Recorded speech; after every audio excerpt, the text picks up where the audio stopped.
and welcome in to this week's edition of the Yinziders Podcast. I'm Jenna Harner from WPXI here in Pittsburgh. He's Mike DeFabo, Steelers beat writer for The Athletic, as his sweatshirt proudly displays. Mike, the Steelers, show it off for the people. It's a nice sweatshirt there. Let's go. We get a lot of free stuff. It's the main reason that I work there. You get nice swag. I need to jack some of that swag. That's another point here nor there. The Steelers head coaching search, though, is underway. We are diving in. Today was the first in-person interview with Brian Flores, the Minnesota Vikings defensive coordinator currently. As you guys at The Athletic have reported, Flores as we're recording this on Tuesday, I should say. So Tuesday of this week, Brian Flores met with the Steelers. As you guys have reported, Mike McCarthy, the former Cowboys and Packers head coach, as well as the Pittsburgh native, set to interview on Wednesday, the day this podcast comes out.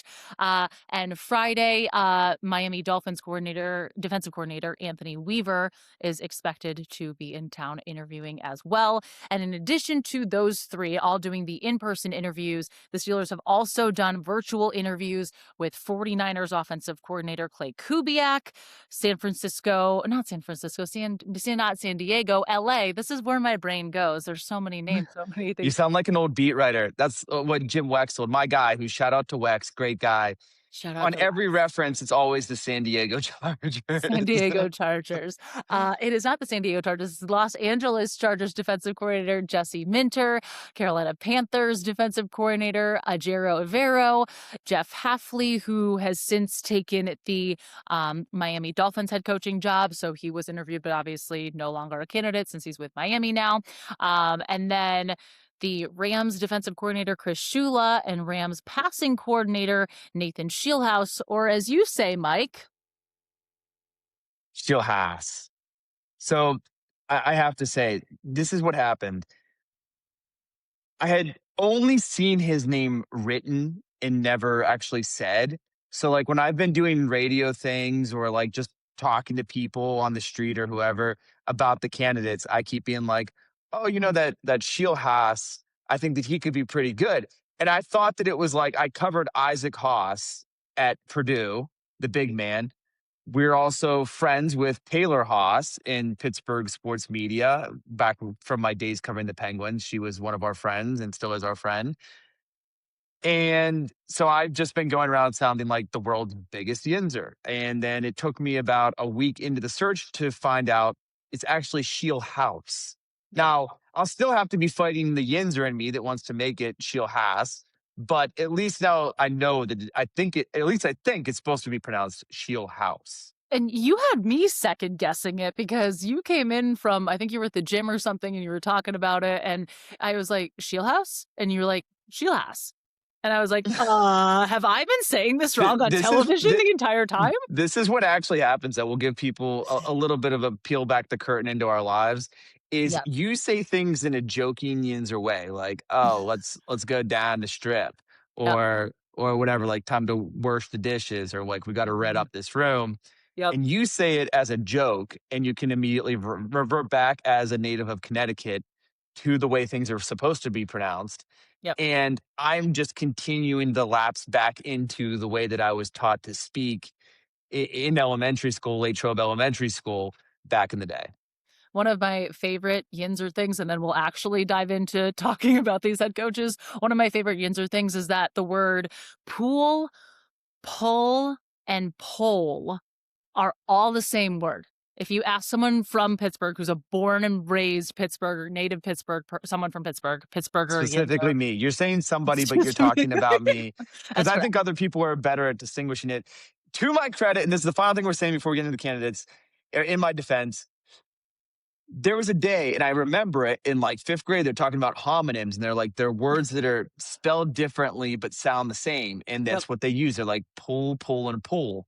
And now, of course, I can't pronounce it. But on to Brian Flores, the first person who interviewed in person, Jenna. And so with this episode today, we're going to dive into each and every one of these candidates that we know of and give you a little bit of a scouting report, discuss what we think strengths and weaknesses are.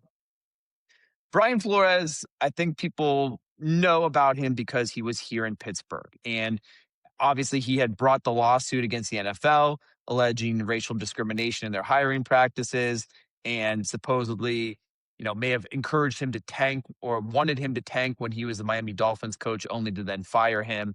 Um, he came to Pittsburgh for a year, and really, that was a time when not really many people wanted to touch him because of the lawsuit. Like, you didn't want to be the team that was bringing in the guy that was suing the league. But a franchise like the Steelers created the Rooney Rule. They were all about kind of getting this guy back on his feet. He goes on to the Vikings and obviously becomes a great, innovative defensive coordinator. Now, I think everyone knows about like how aggressive he is with his blitzes, and that philosophy would certainly mesh with a franchise that's known for Blitzburg, right? Um, but I think one thing that's interesting that we haven't talked about, that we should, is he began his career with the New England Patriots, and he did so like as a scout. So he's very big into identifying his type of players and talent evaluation, player evaluation. I find that particularly interesting because in some franchises, they might be like a general manager franchise, so to speak, like the Eagles, where it seems like, you know, it's that guy is calling the shots clearly. But like even in his press conference, Art Rooney mentioned that it's going to be the same way it always has been, where the coach is going to have a leading voice in some of these personnel matters. So with that in mind, having a guy with the scouting, talent evaluation background, it makes a lot of sense to me. Yeah, no, it really does. And I think too, you look at, like you mentioned, just the way that the Steelers front office operates, it is that really cohesive unit between the head coach, between general manager Omar Khan, and between president and owner Art Rooney II. There's those conversations that really only that trio are very privy to. So I think that that would be something that Flores' background, of course, is very beneficial. And also too, his time here in Pittsburgh, were you covering the team then, or was that your previous year? I was trying to remember, like, I think I came in like late because you they hired came. me week 3. They did me a Yeah, lot of favors by hiring me in the middle of the season, so I yeah. didn't really get to know him like on a deeper level. Mhm. But you were here during his time, and I think, like, I Yeah. just go back to I feel like he was very well respected among the defensive side of the ball, among those players, and I think that that's kind of a reputation that he's earned in Minnesota as well. I mean, I go back to when we were preparing to head overseas and go to Dublin, and we were talking with your pal from The Athletic, Alec Lewis, the Vikings beat writer, and there was just so much talk about this Brian Flores defense and just the way that they throw so many unique looks at you and all the challenges it poses. And I think that this would very much fit the identity of what the Steelers franchise wants to be and who the Steelers franchise has been for so many years. I mean, we've talked on the last handful of seasons just how much the defense has meant everything. And of course, this is the highest paid unit in the league. Having a defensive guy coming in, being a big part of that, I think would be beneficial. And, to me, I look at this as I wouldn't see this as a hire where I'm like, I don't have great feelings about it. I feel like I would have solid feelings if this was the direction the Steelers did want to go in terms of their head coaching search. Yeah, I think that he'll be one of the guys that's in the mix. I don't think it's a coincidence that he was the first guy that they brought in for an Yeah. in-person interview. Yeah. The next guy, Jenna, let's move right along to Mike McCarthy. And I'm curious, I'll let you kick this one off and give us some thoughts and some background on this guy. I'm a little tepid here, and I know that you have talked with people across the athletics, so I'll, people who have covered teams that these coaches have worked for. So I'll let you give his full scouting report. But I think a lot of people, when you say the name Mike McCarthy, of course, people in Pittsburgh are like, yes, this guy is one of us. They know his success and his legacy that he had with the Packers. They obviously know about his time in Dallas. You have some interesting numbers about Dallas too, though. Well, it's not like analytics, but I guess I just kind of thought because he got fired. It's like they always talk about in writing, like you want to leave someone with like one great line because that's how they're going to remember things, is like the final impression is how you think things went. Well, my final impression of Mike McCarthy was getting fired after a losing season in Dallas. I kind of forgot that 3 times he won 12 games and he won a playoff game.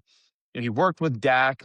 He's also obviously worked with Aaron Rodgers, and there's some talk of potentially the Steelers at least leaving the door open, Rodgers at least leaving the door open for a return there. So, maybe that would make some sense. He's also worked with Brett Favre, Rich Gannon, to a much lesser degree, Joe Montana. It kind of does crack me up because, like, if you're in the building at any point when these quarterbacks are in the building, they're like, oh, well, yeah, I mean, Brett Favre's success, it's all Mike McCarthy. I mean, he was the quarterback coach for Brett Favre, had something to do with it. But Brett Favre also, I think, had something to do with his own success. Um, I think it would be, at least for one day, maybe like a nostalgic Yinzer thing. Like, hey, you brought the hometown guy home. His dad was a firefighter who owned a bar that, Mike used to go and apparently like work or sweep up in the bar. That would all be positive. I think my biggest hesitation about Mike McCarthy is an obvious one. He's 62 years old. And so, they've never had a coach, or at least none of the three most recent ones. Chuck Noll retired before his 60th birthday. Mike Tomlin was in his early 50s. Bill Cowher stepped down well before his 60th birthday. How much do you want to go with an older guy, or do you want to follow your previous blueprint, which was always a young guy who's going to be in here for a couple of decades? Yeah, and then when we had talked with Art Rooney the second at the end of or after Mike Tomlin had stepped down in that press conference the day following, he had mentioned, there isn't going to be this specific blueprint of guys they're going to look to hire. Would they like to hire another Mike Tomlin, another Bill Cowher, another Chuck Noll, obviously, but they're not putting any specifics on it. And to me, that I would, my one concern, I'm with you, would just be Mike McCarthy's age compared to some of these other guys as we kind of look down the list here. These are younger, seemingly more innovative guys, seemingly more up and coming guys. And I think that could be what the Steelers are looking for, is they are looking to enter this new era of the NFL that we're in. Right. Do I we think, want to go ahead? well, I was just going to say, the only one advantage that I can see to his age would be when it comes to filling out the staff. Like, he probably has a Rolodex of coaches that he's Yeah. worked with or that he's connected to in some way, which is the flip side of like our buddy Scheelhaase. He's 35 years old, and the big question mark there would be like, how many people does he legitimately know that Yeah. he could entice them to come to the Steelers, or that, you know, versus McCarthy seemingly would have a long list of guys that could help fill out his staff. And I think that would be kind of the balance that you would have to strike there. And then I think that the other balance is like, is this what's the balance between an established guy, an accomplished coach, and maybe settling for something that feels safe and comfortable? Yeah. And I think that there is a little bit of a, balancing act that you would have to make if you're making that decision.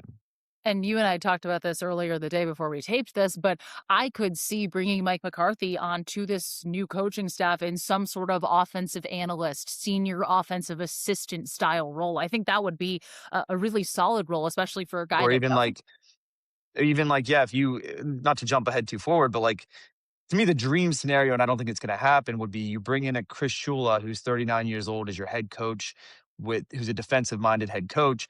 You pair him with, um, you know, uh, 62-year-old Mike McCarthy as associate head coach slash offensive coordinator. yeah, McCarthy can help, uh, like, identify, draft, develop that next quarterback. But then you've still got the stability of a guy who's still in his 30s, who's going to be the head coach for more than a decade. I mean, that's the pipe dream scenario. I don't know that something like that is truly possible, but you know, we'll have to wait and see. And the other part of it is like, the Steelers are going to give the head coach the opportunity to build his own staff. They're yeah. not going to say, we're hiring your offensive coordinator for you. So they probably can't create that dynamic. Yeah, just could be something interesting for sure to kind of keep an eye on. Let's talk Anthony Weaver, who is the Miami Dolphins defensive coordinator. He is expected, like again, you guys have reported, to interview with the Steelers on Friday. He's an interesting choice for me, because I think a lot of people will look at Miami this year and say, this team wasn't spectacular. I don't entirely think defense was the problem for this team by any means. What have you learned a little bit about him, and talking to people across the Athletic and doing some deep dives? Well, the interesting thing is, this Ravens Steelers rivalry is so great. Anthony Weaver knows it from the other side. Mm. First as a player, a defensive lineman, defensive end kind of guy, and then he coached with the Ravens for a number of years as well before moving on to Miami. So when I look at him, he's 45 years old, and I think that the strengths would be um, just like his leadership and his ability to command a room. And one of the things Art Rooney said when he talked with us, um, in that post game, in that press conference after Mike Tomlin's resignation was, and I think it was your question, you asked, like, what are you looking for? And he said, first and foremost, somebody who players can believe in and someone who's going to be a leader. And I think that that would be the intangible qualities are kind of the main selling points for Weaver. I mean, he's a charismatic guy, apparently, former player who would seemingly be a player's coach that would relate to them. So I think that that would be kind of the selling points for Weaver. Yeah, and I think too how frequently do we talk about, the Steelers build their team to compete against the Baltimore Ravens, to compete against the Cincinnati Bengals, to compete against the Cleveland Browns. What better person to have than someone who knows this rivalry inside and out, who knows that team very recently as well, and having that background, I think that would be a little interesting wrinkle in all of this. So those are the three guys that as of our show taping right now, the Steelers are reportedly bringing in for in-person interviews. And I'm There sure they're are going to, it seems very likely that they're going to continue to bring in more people, but those are the ones that we know right now, which is why yeah. we started with them. Yeah. So then let's dive into the other candidates. 49ers offensive coordinator Klay Kubiak. Very interesting name, obviously, comes from the Kubiak family, which if you don't know all of the Klay and his brothers, because I was trying to remember which names and who's who, because it's all like they all sound very similar. It sounds like you've got relatives coming over. Like they're Yeah. like your cousins and you're like second cousins. You're like, okay, which one's Clay again? Like which one is Yes. Clint? Which one I is saw I Klay? like saw and it was how like when you Google there's the AI response now Yep. Yep. and it said Klein and I was like, is this just like wrong? Did somebody just type that into Wikipedia? But Yep. apparently there is a Klein as well, who's I think on the Denver Broncos as a scout or something like that right now. But yeah, Clay is the guy that we're talking about. Yeah, Klay, the San Francisco 49ers offensive coordinator, under Kyle Shanahan. So part of that Shanahan tree, part of the McVay tree too. Correct me if I'm wrong. Yeah, like all those guys are It's connected because yeah, of I mean, we did a whole podcast on it at The Athletic. It's actually pretty cool. Jordan Rodriguez put it together, but it all started from um, when they drafted RG3, and it was Shanahan. Mike Shanahan was the head coach. Kyle Shanahan was on the staff. Um, McVay was on the uh, staff. McVay was on the staff.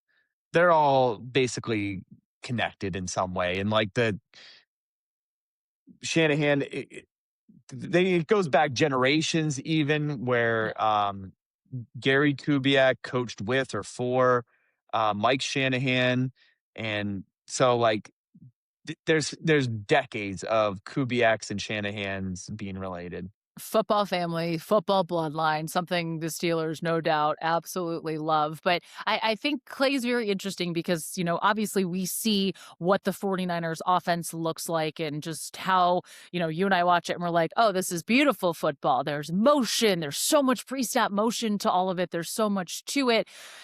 Kubiak's role in all of it, though, is very interesting because he's not the play caller. Right. So Kyle Shanahan is still the play calling head coach, but the way that I understand it is that Klay Kubiak is very involved in game planning throughout the week. And he's also will give suggestions in terms of what plays he thinks will be good. And the most interesting thing that I found out during this process, maybe of any of the things from talking with these people who cover the other teams and these coaches the Steelers are interested in, the sky bang reverse pass, the Juwan Jennings pass to Christian McCaffrey in the first round of the playoffs, that was actually Klay Kubiak's suggestion. So I think that that's Kind of interesting, at least. Now, the thing is with Klay, he's 37 years old, so he would fit the mold of a young guy, but is he too young and too inexperienced? Mhm. And especially without any real play calling experience, like even though he suggests plays, he does not call the plays. Would that be enough to think like this is the guy that can be the leader of our franchise going forward? And so, I mean, I like the idea of bringing him in. I actually like the idea of Clint Kubiak, who, to our knowledge, they have yet to reach out to. They actually can't yet because he's still playing. He seems more intriguing to me just because he's a little bit more advanced in his career. Right now, he is an offensive coordinator doing great things. With Sam Darnold, kind of a cast off quarterback who took some time to develop. So I would prefer Clint if you're picking a Kubiak, but at least, Clay's another guy within the conversation for now. Let's stay out west. Chargers defensive coordinator, Los Angeles Chargers, not San Diego Chargers anymore. Defensive coordinator Jesse Minter. And I feel like as we've been going through this whole list, I'm trying to remember all the anecdotes, but correct me if I'm wrong. Jesse Minter he has some ties with Mike Tomlin. Is that correct? Yeah. You know what this feels like? This feels like on David Letterman or like one of those talk shows where they do a pre-interview and they clearly have like a joke that they want to tell. And then the other person, the show host, is trying to like cue them up for it. I'm just lobbing That's some what this softballs is. to you there. That's what's Did happening I over hear here. something about Mike Do I know about Tomlin this? and Jesse Minter? Yes, you did, Hmm, Jenna. did. As the story goes, Minter, yet another guy from a football family, his father, Rick, was the head coach at Cincinnati. And at the time, the Bearcats defensive backs coach was none other than Mike Tomlin. And so Jesse Minter is a 16-year-old kid playing high school football. He's like a defensive back and a wide receiver. And he said that like he looked up to and idolized Mike Tomlin. And there's a quote here. He was the first one that I was like, I want to be like that guy. He just had a presence about him. Um, Apparently they've remained in touch for, now 25 years or about 25 years. So it is interesting their connection. Not so sure people in Pittsburgh that were chanting to fire Tomlin are going to love and think that that's a cute little anecdote, but just something to keep in mind. More about Jesse Minter, though. He's 42 years old and he's worked for both Harbaughs. So Mm, as he was working his way up through the ranks, he spent a couple years as a defensive assistant with the Ravens and mostly as a defensive backs coach, working with the secondary, that kind of thing. Later, he was with Jim Harbaugh at Michigan, first, where he was the defensive coordinator. Then, when Jim Harbaugh had to leave because he was about to get suspended by the NCAA and was like, I got to pull up Pete Carroll and get the heck out of there before I get in trouble. Um, Mentor came with him. And, last year in his Mentor's first year as a defensive coordinator with the Chargers, they ranked near the top of the league. I think they were number one in terms of points allowed. yep, This year, if you remember that game that they played against Aaron Rodgers, that was one of Aaron Rodgers' worst games of the season. yep. I think that they're a very modern style of team. You see a lot of kind of working from the two high shell, but some doing a lot of safety rotation, disguising the middle of the field. So I just feel like you'd be getting a really like modern kind of defensive coordinator. He's 42 years old. My only question is like a lot of people have been connecting dots that maybe he'd go to Baltimore. Mm, Um, Baltimore at one point had Mike McDonald, who's now with the Seattle Seahawks. At one point they had Anthony Weaver, who's now with Miami. At one point they had Jesse Minter.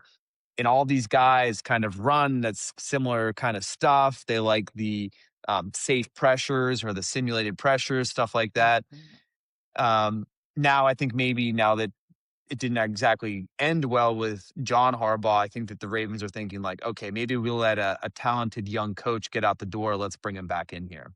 Yeah, and of course, I think the Harbaugh ties for me, that would be something where you see it and you're like, okay, this kind of feels almost too certain to be true. But again, crazy things happen in the coaching carousel as it spins and as it turns. But how much did we talk about too all year with the Chargers defense, especially again when they faced the Steelers, and just how brutal that game was. But just watching them throughout the season when they were on national TV, you just saw so much of, okay, it felt like a defense that has so much to it, was complex, and kind of just gave quarterbacks fits pretty much when they faced the Chargers. So he brings a lot of good things with him. Ejiro Evero is an interesting candidate to me, the Panthers defensive coordinator, because I go back, I feel like the Panthers are not a team that we see a lot of and not a team that we talk a lot about. So I don't have as much in-depth knowledge about them as, we do the AFC North and the AFC East, and teams that the Steelers play a lot more frequently than the Panthers. But watching the Rams Panthers wild card game, the thing that was most intriguing to me was the broadcast team kept talking about how revamped this Panthers defense was and how bad statistically they were a year ago and how good they are now. And you and I were looking, we're like, he's been the defensive coordinator there for a couple years. It was the same, and maybe, personnel obviously changed, but it was the same defense that got dramatically better. But this was a defense that took a lot of strides forward under Rivero this year. Yeah, and I think part of it was they had a really significant injury a year ago. Let me see. I can't remember the exact name of the dude. I don't know why it's eluding me right now. Inside linebacker, I think. Mm-hmm. And while you search for that also, too, I can add the caveat that last year was Bryce Young has had a little bit of an up and down career, but last year Bryce Young was turning the ball over at an unbelievable rate. This was when he was benched for Andy Dalton during the season. Right. There are so some of the stats are skewed a little bit. Yes. Like this would be a case where the nerd stats like EPA per play would be better than like the yards or the points allowed. So last year, Derek Brown was out. He's a Pro Bowl defensive tackle, and the defense was historically bad. And then this year they had like the biggest transformation, but that's probably because like there was no way to go but up. But the thing, like initially when he was on the list, I was like, honestly, I was like, why the hell are they like interviewing a guy who coordinates a very average performing defense? But apparently he is a name that's been like circulating for a long time and has been a popular name. He's just had a second interview with the Vegas Raiders like 2 seconds ago since we've been recording this. He's 45. And apparently he had interest in several interviews over the last couple cycles, including 2023, 2024. And ultimately, he was blocked by David Tepper for like going on and taking another head coaching or interview or defensive coordinator spot or interviewing for it. So, basically he's like more respected than his stats would suggest. And people kind of internally, his name has gotten out as like, this guy has good leadership qualities. Again, I just wonder, like, if you haven't put it on paper yet, you haven't at least coordinated a good defense, it would seem like a tough sell to a fan base. Yeah, no, I agree as well. We'll move past Jeff Hafley because obviously he's been hired by Miami as another candidate. Now to the two Rams coaches, members of the Rams. Right, that I think everyone's really interested in them because they were the first two names that came out. And I think part of that is because it's very, very weird the way that things work with when you can do virtual interviews. But essentially, if I'm trying to explain this, I'll have to take a breath because it's confusing.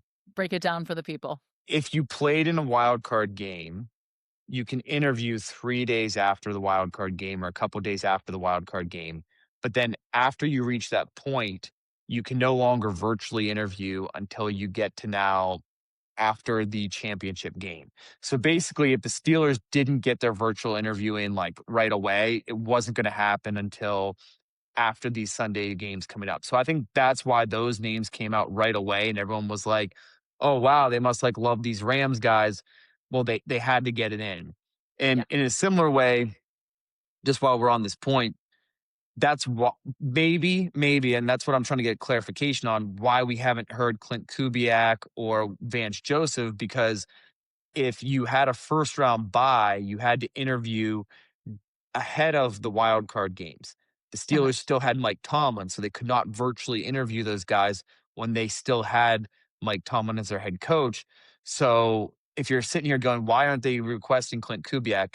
The answer, at least partially for now, is because they can't. Now, in a couple weeks, it might be why didn't they interview Clint Kubiak? But for now, part of the answer is they can't. But okay, go ahead, Jenna. Starting with these Rams people. I also want to add the caveat that as you were making graphics trying to explain this over the weekend, you were putting emojis next to the different scenarios of, okay, this is why they can do this guy. You're like, where's a Ram? What should I do for a Patriot? It was entertaining. It was very entertaining. But Well, I was Chris, trying to channel my inner or John Harbaugh. Did you see yeah, his goodbye message? Is the first time I've man, ever seen a smiley face. man loves And an then emoji. our dude from the Athletic, Ian O'Connor, was like saying, "Oh yeah, I got a text from Jim Harbaugh or John Harbaugh." Yeah, Did you see that one where he was like, "Is the deal going to get done?" And he sent back like the shrug emoji. I Just didn't know. such a total dad, just a complete dad. Complete dad move, but also props to him for knowing how to use emojis, because I think that's a whole nother step Oh no, in that being Jenna, don't you text my mom. You know that she loves emojis. DeFabo, big emoji fan, and I love her for that, among all the other reasons I love her. But let's talk about Chris Shula, the Rams defensive coordinator, who I don't know if he could have made a better case for himself than the game that we saw just a couple days ago against Chicago.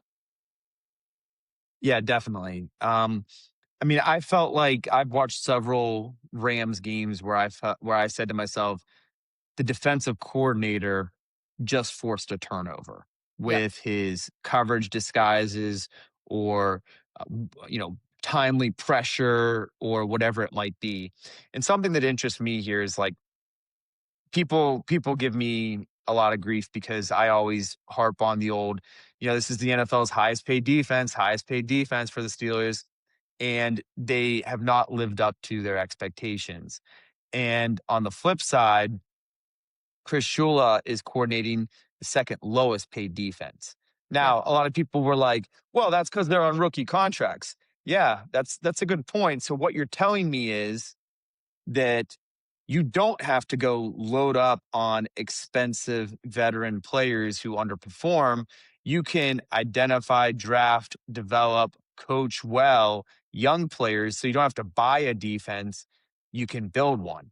Yep. And so, yeah, I'm not trying to say that this is a defense that doesn't have any talent. And he's a miracle worker that's turning, chicken, what into chicken salad.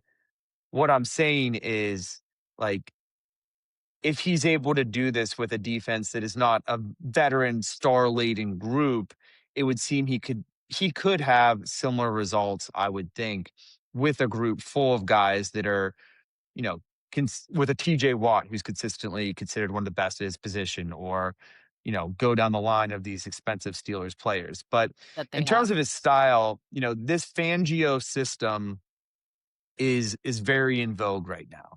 And a lot of that is like it's actually a cover 3 defense, but they play from a 2 high shell and they just have different safety rotations. And that I think is like what I thought the Steelers were going to move towards this year in the Oh, preseason, was trying to disguise the middle of the field more, and they just, for whatever reason, they didn't really do it. Um, so there is like a fair amount of quarters. The idea is like there's enough quarters with Fangio's system that like the quarterback is like not sure. Are they in quarters? Are they in cover 3? Now he mixes that with stuff like Mike McDonald and Jesse Minter, their defensive fronts, the way that they do the simulated pressures and stuff like that. So basically he's just a very modern defensive coordinator that's borrowing things from a lot of the guys that are doing stuff at the highest level. and of course, grandson of Don Shula. So back to those NFL bloodlines, back to things that we've talked about the Steelers loving a lot. So I to me, he feels like the most safe might not be the right word, but when I look at this list, I feel like if I had to pick one of the guys, I'm like, this would be somebody that I think would have success. I think it would be Chris Shula as the Steelers head coach. Will that happen? Who knows? Lots can happen between now and then. But to me, he feels like the safest bet that is going to bring this team success in the future. But He you just never know. seems to me like one of the guys that checks a lot of the boxes in terms Yeah. of age, defensive side of the ball, which probably interests the Steelers. Um, you know, has worked with a lot of young, talented coaches on the Rams and maybe could entice some of them to join his staff. Yep. So I think that he would make sense to me. And for whatever reason, his name has really gained a lot of traction in Pittsburgh, and people in Pittsburgh have been talking about him a lot. I don't know if it's just the old echo chamber of Pittsburgh sports media where one person says it, and then by the time it gets back around to you, it's now gotten so loud.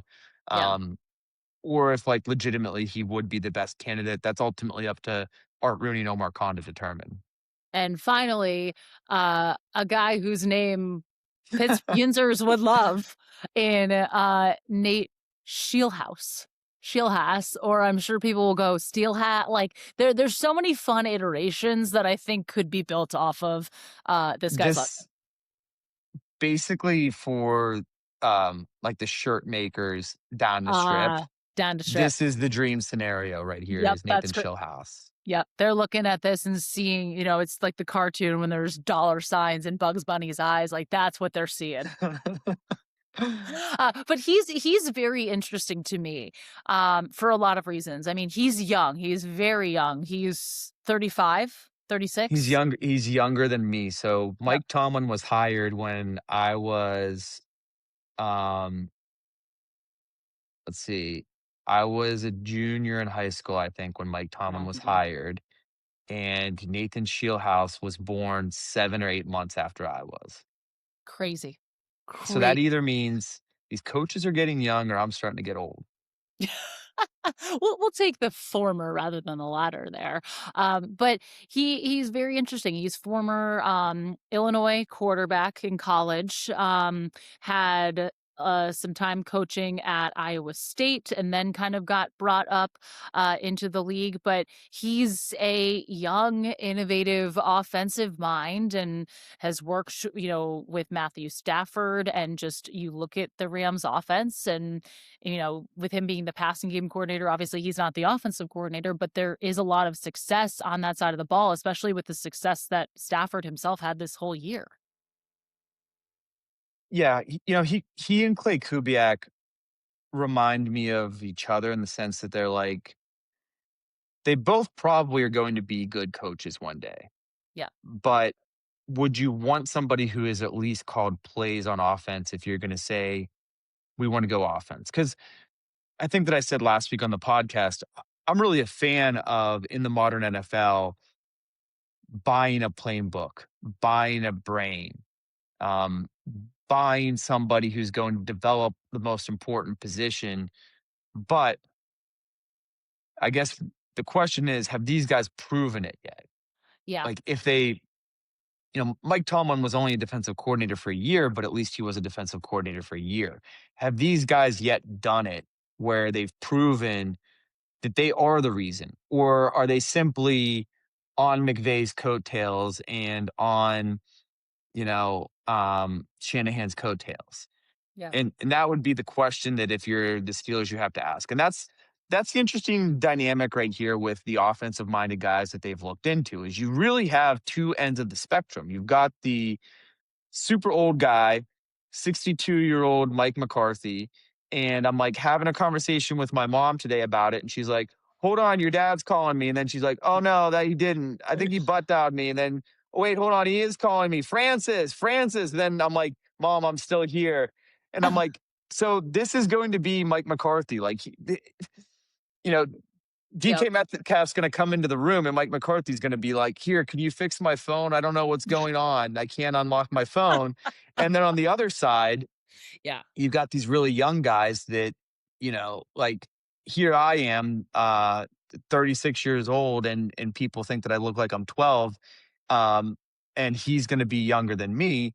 and hasn't yet, you know, he's working with Matthew Stafford, whose beard keeps getting whiter and whiter every time they interview him on TV.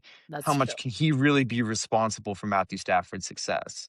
Yeah. No, and that's a big question that I think the Steelers obviously are asking themselves as they kind of work through this process here. And I think this week is going to tell us a lot too. Like you said, because of the way the rules are structured and because of who you can interview and when you can interview them, I think the Steelers will get through this week with these three guys that we know have in person interviews. And then I think next week will tell us a little, or at least we'll learn a little bit more about the direction they may be looking at and who they're targeting in terms of who they are being selective about bringing in for these in-person interviews.